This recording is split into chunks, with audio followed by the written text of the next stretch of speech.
Now, I want to switch to another aspect of illusion. The quickness of the hand deceives the eye.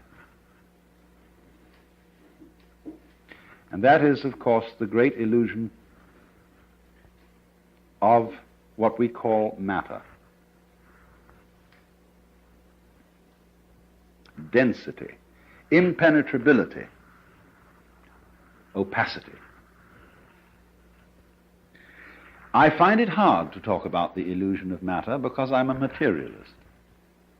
That is to say, I like material. And though I may seem to you to be quite self-contradictory. For example, a wine should have body.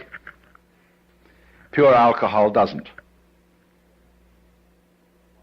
And it's terribly important in human character for there to be a blend of materialism and mysticism,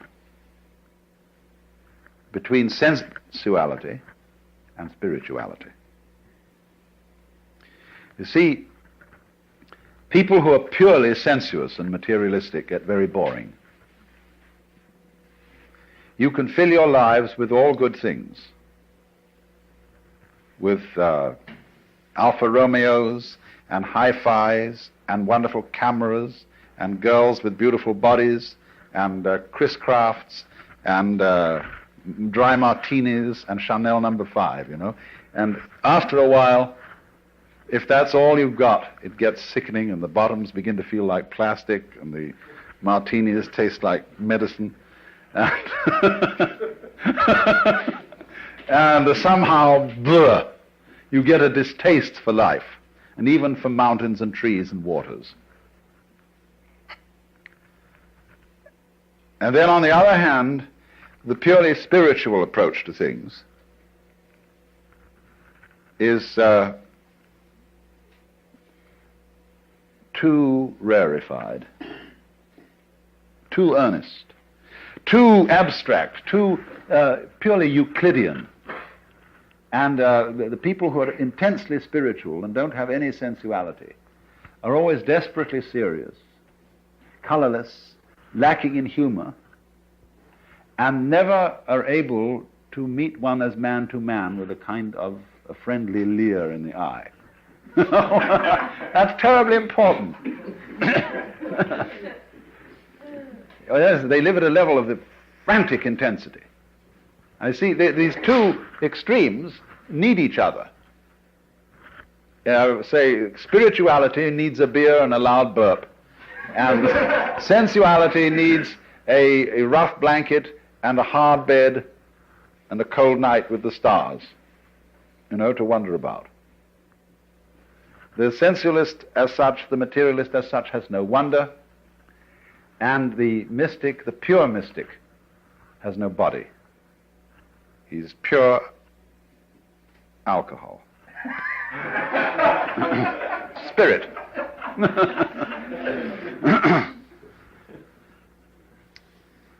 So,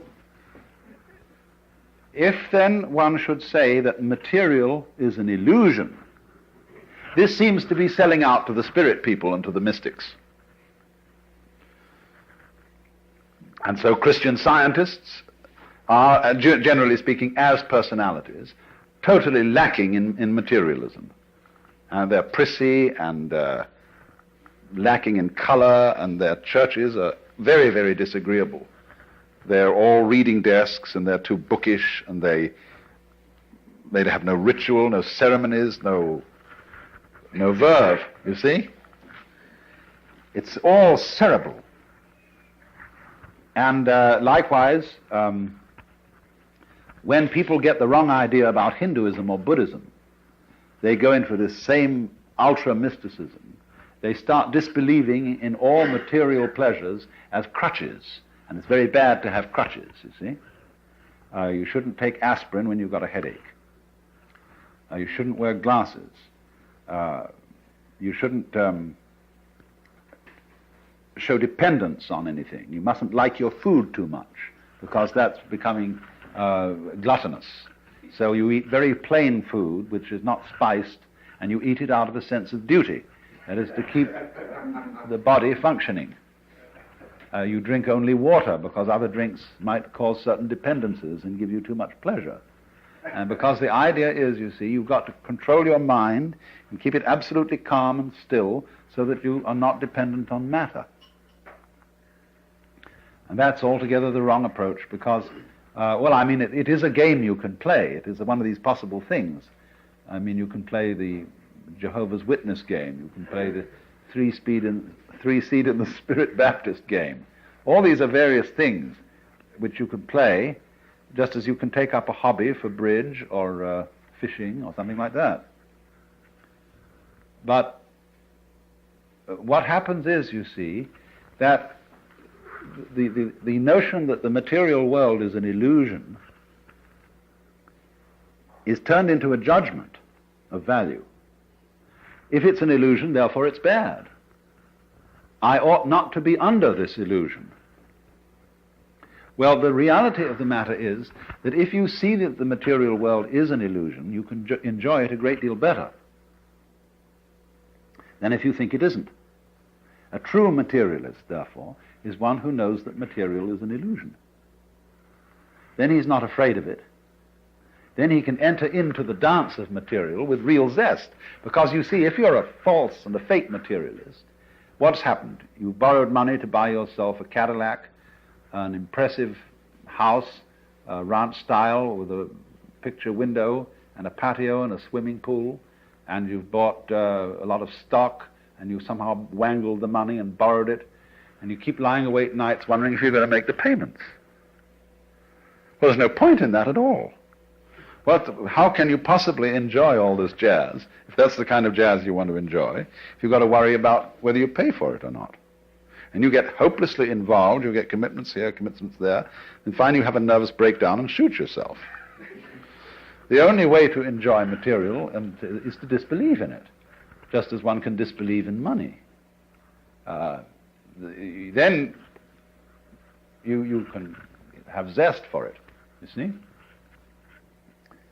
Otherwise, it's much better to be poor. I mean, if you have no taste for this kind of life and no real interest in it, but feel that somehow you ought to have it for status reasons, it's much better to stay poor, not have any of that stuff at all.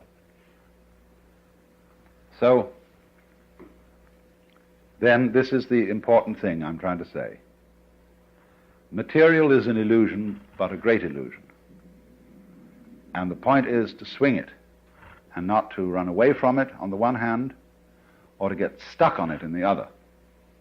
Then you can play with it. It's just like a wheel going round. If the wheel is too loose on the axle, it wobbles all over the place. If it's too tight, it won't revolve. But you kind of sit loose, you see, to this thing. Not too loose, though. Now, in what way, then, is the material world an illusion? Well, we know a lot about this now from our physics. And we know that what we call solidity is force, contained force.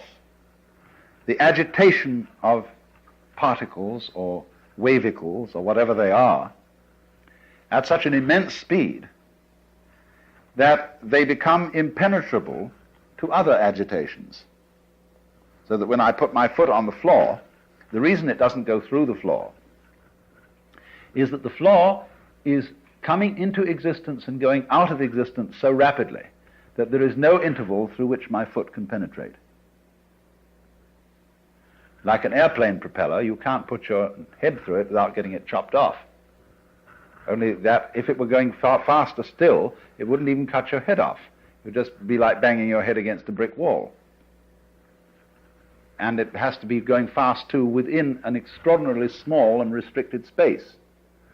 The airplane propeller is whizzing around through a considerable space in relation to the size of a head. But if it were going much faster, but through much smaller spaces, you see, then it would be like banging your head against a brick wall.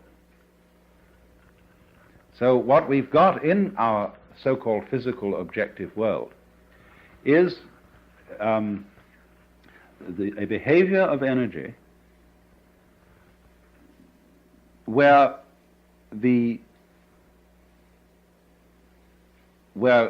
matter arises from it through its behavior in restricted spaces. Density is a quality of space rather than a quality of matter. You see what I mean?